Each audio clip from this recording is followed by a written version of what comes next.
Salam Kerahiman. Hari ini tanggal 20 Juni. Kita akan bahas dari 1048 dan 1149. Kita mulai ya. Dalam nama Bapa dan Putra dan Roh Kudus. Amin. Kemuliaan kepada Allah di surga dan damai di bumi bagi orang yang berkenan kepadanya. Kami memuji Dikau, kami meluhurkan Dikau, kami menyembah Dikau, kami memuliakan Dikau, kami bersyukur kepadamu karena kemuliaan-Mu yang besar. Ya Tuhan Allah, Raja Surgawi, Allah Bapa yang Maha Kuasa. Ya Tuhan Yesus Kristus, Putra yang Tunggal. Ya Tuhan Allah, Anak Domba Allah, Putra Bapa. Engkau yang menghapus dosa dunia, kasihanilah kami. Engkau yang menghapus dosa dunia, kabulkanlah doa kami. Engkau yang duduk di sisi Bapa, kasihanilah kami.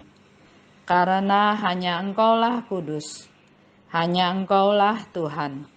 Hanya Engkaulah Maha Tinggi, ya Yesus Kristus, bersama dengan Roh Kudus dalam kemuliaan Allah Bapa. Amin.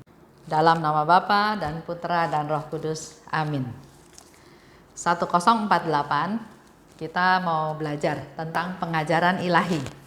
Kemudian dalam sekejap aku terperangkap berdiri di dekat Yesus. Aku berdiri pada altar di samping Tuhan Yesus, dan rohku dipenuhi dengan kebahagiaan yang sedemikian besar, sampai aku tidak mampu memahaminya atau menulis tentangnya. Suatu damai dan ketenangan yang luar biasa memenuhi jiwaku. Yesus membungkuk terhadapku dan berkata dengan sangat ramah, "Apa yang engkau inginkan, putriku?" Dan aku menjawab, "Aku ingin agar kerahimanmu dihormati dan dimuliakan." Aku sudah menerima penghormatan itu lewat penetapan dan perayaan pesta ini. Apalagi yang engkau inginkan? Kemudian aku melihat himpunan yang besar sekali yang sedang memuliakan kerahiman ilahi, dan aku berkata kepada Tuhan, "Yesus, berkatilah semua orang yang berhimpun untuk memuliakan Engkau dan untuk menghormati kerahiman-Mu yang tak terbatas." Yesus membuat tanda salib dengan tangannya, dan berkat ini terpancar dalam jiwa-jiwa seperti seberkas sinar. Rohku terbenam dalam cintanya. Aku merasa seolah-olah sudah lebur dan lenyap sepenuhnya di dalam Allah. Ketika aku kembali sadar diri, suatu damai yang mendalam meliputi jiwaku, dan suatu pemahaman yang luar biasa mengenai banyak hal dikomunikasikan kepada akal budiku, suatu pemahaman yang selama ini belum pernah diberikan kepadaku. Lanjut, 1149. Pada beberapa kesempatan, aku menyaksikan bagaimana sejumlah religius membela kemuliaannya sendiri dengan dalih memperjuangkan kemuliaan Allah.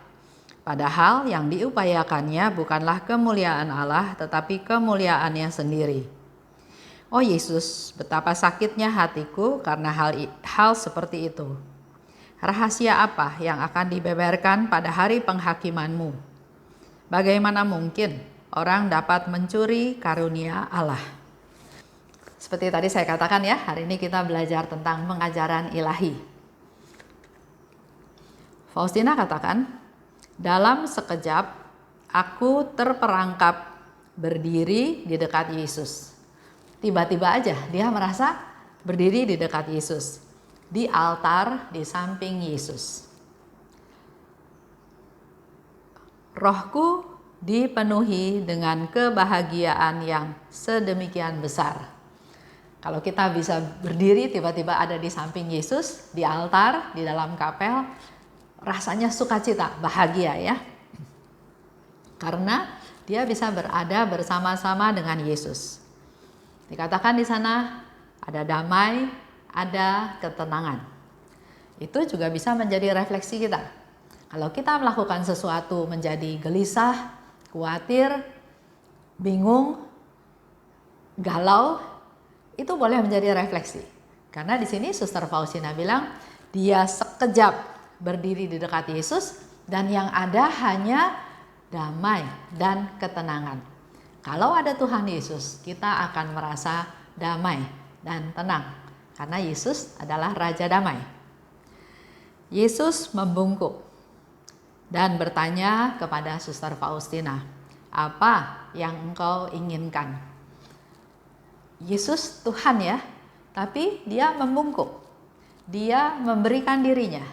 Dia mau dekat dengan ciptaannya, dengan orang-orang yang dikasihinya dan bertanya, apa yang engkau inginkan? Di situ Suster Faustina bilang, aku ingin agar kerahimanmu dihormati dan dimuliakan. Keinginannya ya. Keinginannya agar kerahiman ilahi itu dimuliakan, dihormati. Refleksi dengan kita juga. Kalau Yesus datang, Yesus bertanya, apa yang engkau inginkan? Apa? Di otak kita yang langsung spontan apa? Itu sebetulnya tercermin dalam doa-doa kita. Tuhan, saya mau sehat, Tuhan lindungi saya, Tuhan beli saya rezeki, Tuhan. Dan kalau dievaluasi, seringnya doa yang pertama-tama diucapkan itu adalah doa untuk saya, untuk keluarga saya, untuk saya ya. Contoh, ada seorang bapak, dia berselisih dengan istrinya. Jadi dalam hal ini dia nggak suka sama istrinya. Tapi ya apa boleh buat, melalui suatu pernikahan kan nggak bisa putus begitu saja. Dan si bapak ini cerita sama anaknya, saya setiap hari berdoa. Bagus, kata anaknya. Iya, doa apa aja Bapak setiap hari? Oh, saya doa buat keluarga saya, supaya saya sehat, doa buat anak-anak, buat mantu, buat cucu, supaya sekolahnya bagus, supaya berhasil. Saya juga doa buat istri saya. Oh, bagus.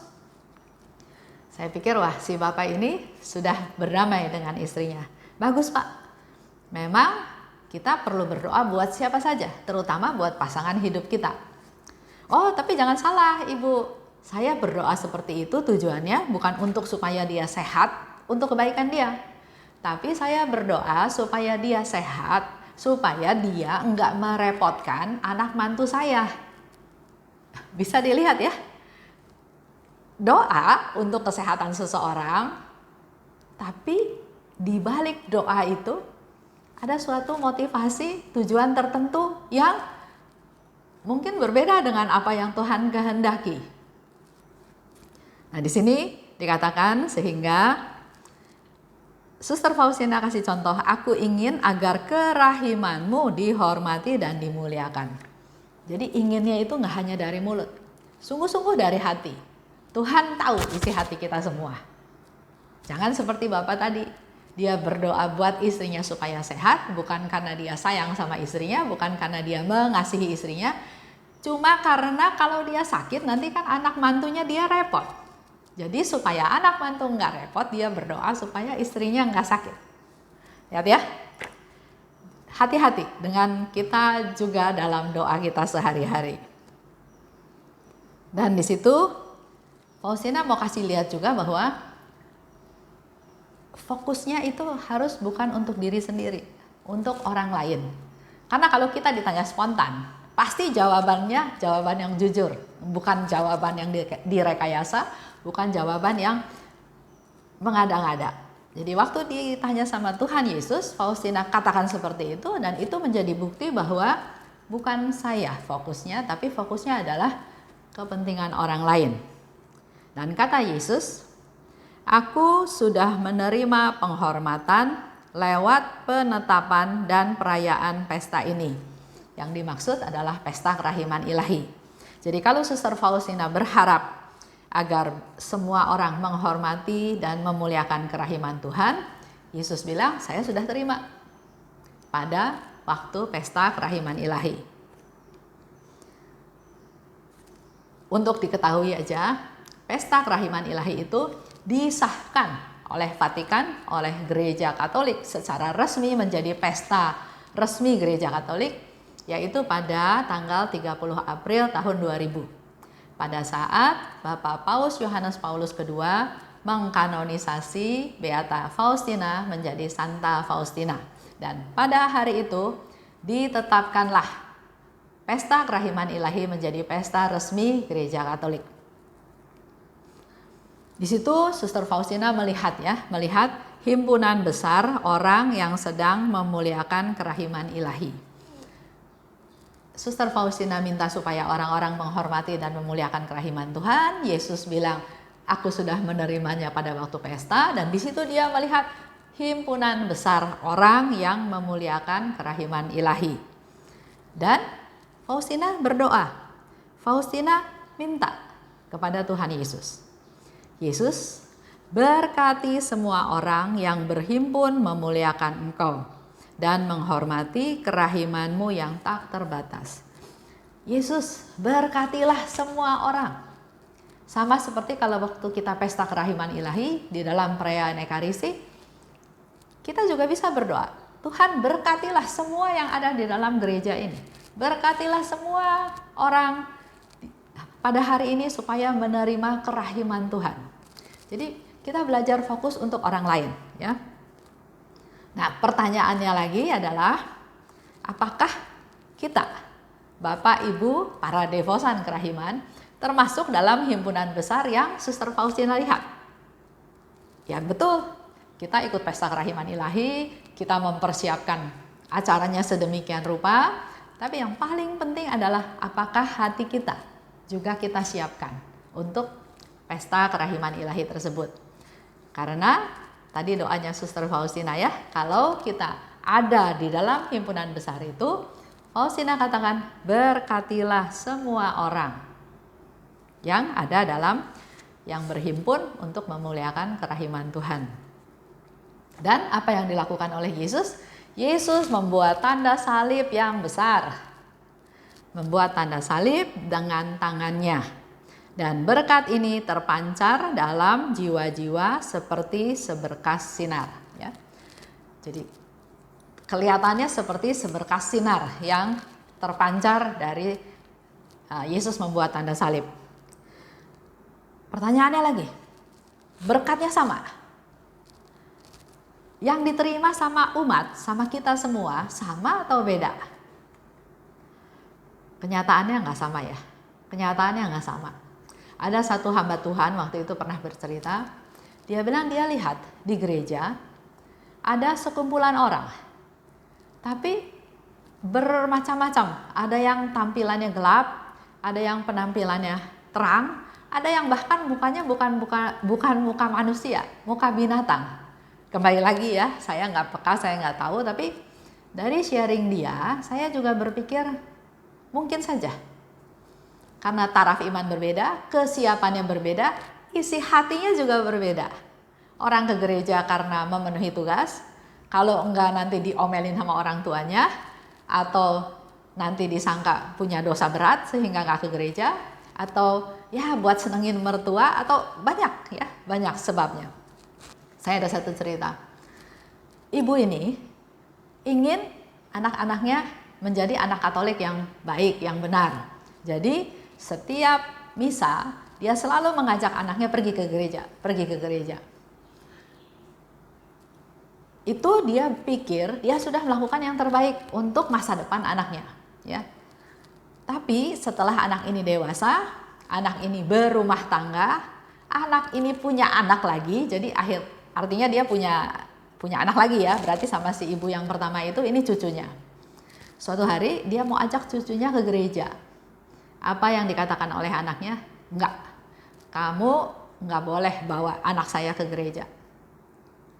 Kaget, si oma kaget karena kok anaknya bisa punya sikap seperti itu. Padahal tiap minggu dia mengajak anaknya ke gereja. Dia berpikir anaknya akan mendidik anaknya lagi, yaitu cucunya, untuk juga ke gereja. Dan ternyata cucunya pengen ke gereja. Dia pengen ikut sama omanya ke gereja. Tapi anaknya bilang, enggak, saya enggak izinkan kamu ke gereja. Setelah diselidiki ternyata anak ini waktu diminta sama mamahnya ke gereja, dari tadinya enggak terpaksa, menjadi keharusan, menjadi kebencian. Jadi dia pergi ke gereja bukan karena mau ketemu sama Tuhan, karena dia di bawah pengaruh mamahnya. Begitu dia menikah, dia punya rumah tangga sendiri, dia pikir saya menentukan aturan di rumah saya dan saya tidak mengizinkan anak saya ke gereja. Lihat ya, jangan sampai hal ini terjadi. Kembali lagi, jadi Yesus memberikan tanda salib yang besar dan berkat itu terpancar dalam jiwa-jiwa seperti seberkas sinar. Tapi ingat, enggak sama. Bukan Tuhannya pilih kasih, enggak. Tuhan memberikan rahmat sebanyak-banyaknya. Buat apa dia pilih kasih? Dia punya rahmat banyak sekali. Jadi siapapun mau minta pasti dia kasih. Tapi yang nerimanya itu beda-beda.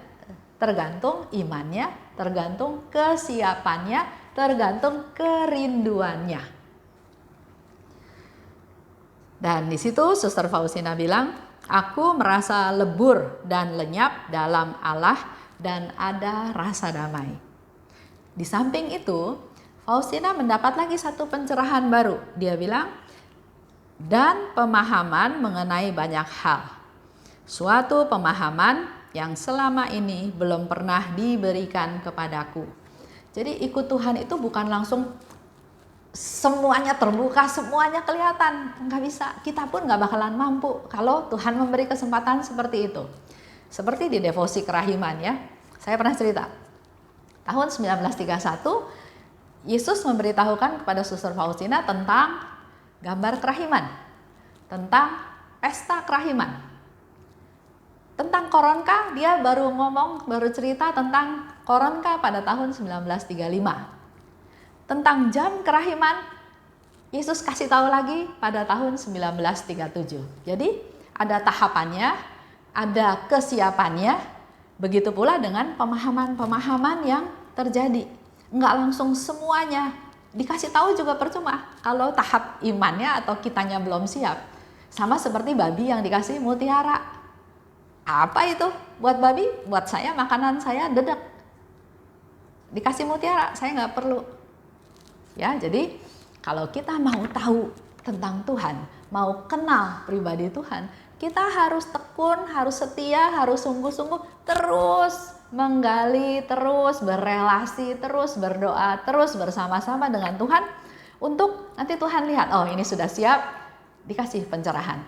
Ini sudah siap, dikasih pemahaman yang baru. Jadi bertahap ya, bertahap.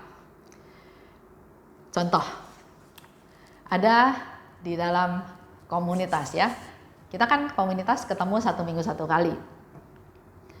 Suatu hari ada salah satu anggota mengajak satu ibu datang. Ya welcome ya, siapapun mau datang boleh silahkan datang. Cuma saya lihat ini ibu kenapa ya, murung sekali, murung, sedih gitu ya. Tapi baguslah, dia diajak mau datang. Ya kita biasa berdoa, sharing-sharing, berkenalan gitu ya. Terus saya bilang, sudah acaranya selesai, ibu datang lagi. Iya katanya, saya mau datang lagi. Nah setelah itu saya tanya dong sama teman yang ngajak. Saya bilang siapa? Nah di situ dia bercerita bahwa ibu ini bukan Katolik. Dia baru kehilangan anaknya. Anaknya meninggal. Murung sekali gitu ya. Jadi dia juga merasa kasihan. Dia sebagai tetangganya, dia ajak mau nggak datang ke persekutuan doa. Karena yang meninggal ini anaknya Katolik, sedangkan mamahnya bukan Katolik, mamahnya juga bingung. Gimana mau doain anaknya ya? Dia sayang sama anaknya, dia ingin berdoa buat anaknya, tapi dia juga nggak tahu apa yang harus dilakukan sebagai orang Katolik, karena dia bukan orang Katolik. Jadi dia diajak, dia mau datang, rutin ikut pertemuan. 3 kali, 4 kali pertemuan, mukanya udah mulai cerah. Tadinya murung, mulai cerah. Terus berlanjut sampai dia merasa, saya mau masuk Katolik katanya gitu. Karena saya mendapat banyak masukan dan juga anak saya Katolik, jadi saya mau berdoa secara Katolik supaya mendoakan jiwa anak saya. Dalam proses terus sampai akhirnya dia belajar agama, dia dibaptis, dan dalam proses itu dia juga bisa ajak suaminya untuk juga masuk Katolik, dibaptis. Ya. Jadi kalau kita lihat lagi, apa rencana Tuhan ya? Rentetannya bagaimana? Tapi pasti Tuhan itu memberikan rencana damai sejahtera melalui banyak peristiwa. Sekarang dia rajin datang, dia juga bisa berdoa spontan, dia bisa berdoa buat anaknya, dia bisa juga pelayanan kunjungan ke rumah sakit ya, ke yang sakit, dan dia men-sharingkan, menceritakan betapa sukacitanya dia. Tadinya dia betul-betul sedih, nggak ngerti maksudnya Tuhan, tapi pelan-pelan dia bisa bersyukur, bisa menerima kenyataan tersebut, dan sekarang yang dia lakukan adalah pelayanan, berdoa untuk orang-orang yang sudah meninggal dan juga kunjungan rumah sakit. Itu yang salah satu sharing suatu peristiwa itu nggak langsung kelihatan semuanya, tapi Tuhan punya rencana. Lanjut ya. Pada beberapa kesempatan, Suster Faustina melihat sejumlah religius membela kemuliaannya sendiri dengan dalih memperjuangkan kemuliaan Allah. Jadi di sini juga Suster Faustina dikasih pemahaman, ada orang yang seolah-olah bela kemuliaan Allah, tapi sebetulnya dia lagi bela kemuliaan dia sendiri. Misalnya contoh, misalnya ada seorang imam lah ya, dia mengumpulkan dana untuk aksi sosial, untuk diberikan kepada orang-orang yang membutuhkan.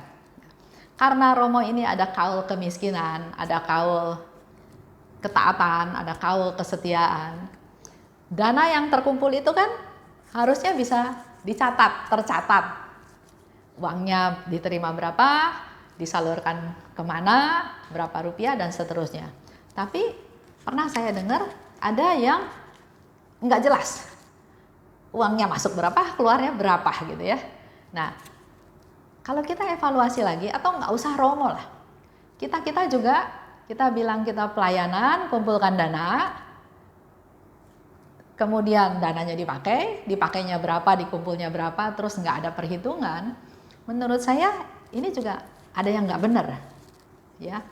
Jadi artinya kan harusnya kalau ini untuk kemuliaan Tuhan ya, apapun yang diterima ada laporannya, apapun yang dikeluarkan ada laporannya. Tapi kalau ada yang disembunyikan atau ada yang enggak transparan, seolah-olah untuk kemuliaan Tuhan, tapi mungkin ada juga untuk kemuliaan diri sendiri, ya kita nggak tahu.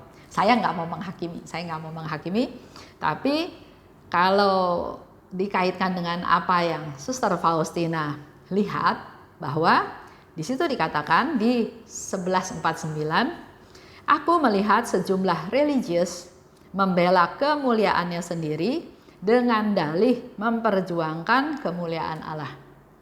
Begitu pula dengan kita. Tadi saya sharing soal uang, sekarang soal pelayanan aja. Soal pelayanan, kita kan biasanya punya rencana, saya mau ini, saya mau ini, saya mau ini. Orang yang lain bilang saya mau ini, saya prioritasnya yang ini, saya ini. Nah, pada waktu kita bilang untuk kemuliaan Allah, kan harusnya berserah kepada Tuhan. Biar Tuhan yang membimbing jalan pikiran kita, apa yang paling baik yang dilakukan.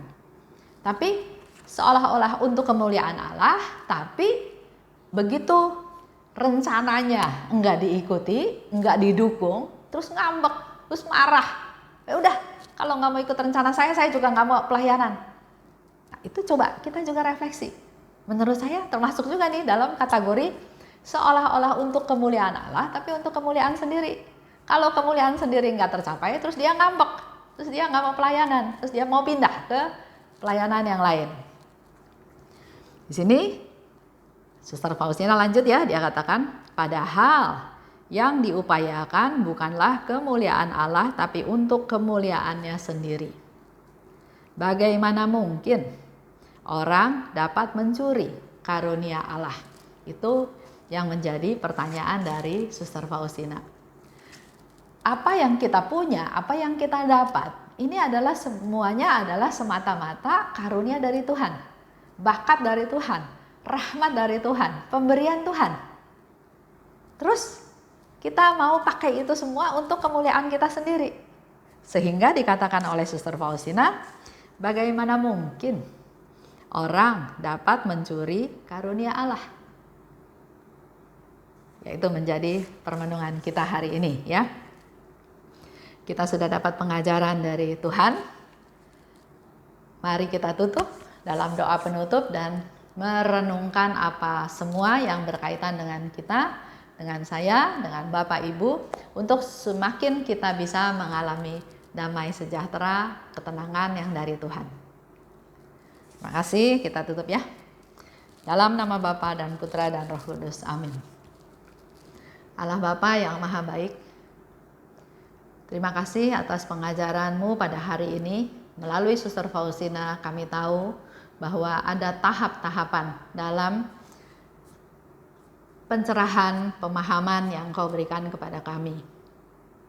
Tapi yang pasti kami tahu Tuhan, Suster Faustina juga sudah memberikan satu konfirmasi pada waktu dia tiba-tiba tertarik ada di sebelah Yesus, yang dia rasakan adalah damai dan ketenangan. Limpahkanlah damai-Mu juga pada kami Tuhan, dimanapun kami berada. Kami merasakan damai-Mu karena Engkau Raja Damai. Dan dengan demikian kami juga semakin bisa mengandalkan Engkau, semakin percaya Engkau selalu ada beserta kami semua. Dan dimanapun kami berada, dalam situasi apapun, berilah kami damai-Mu Tuhan. Bunda Maria, doakan kami anak-anak-Mu. Santa Faustina, doakan kami. Amin. Dalam nama Bapa dan Putra dan Roh Kudus, amin. Salam kerahiman.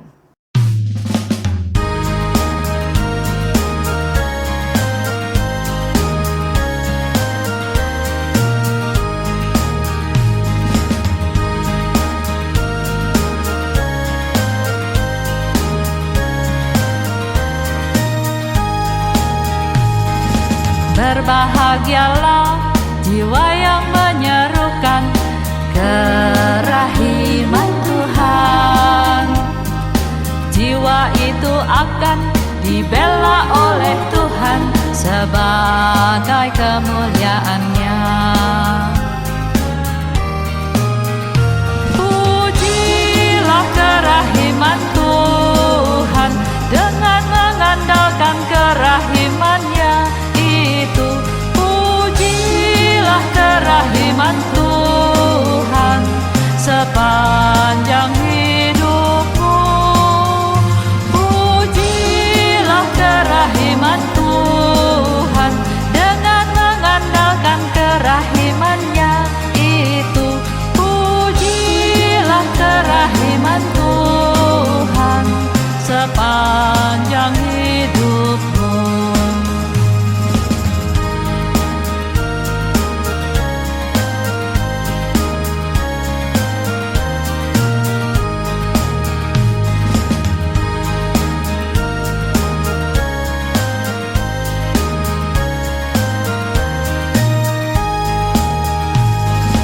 Berbahagialah jiwa yang menyerukan kerahiman Tuhan.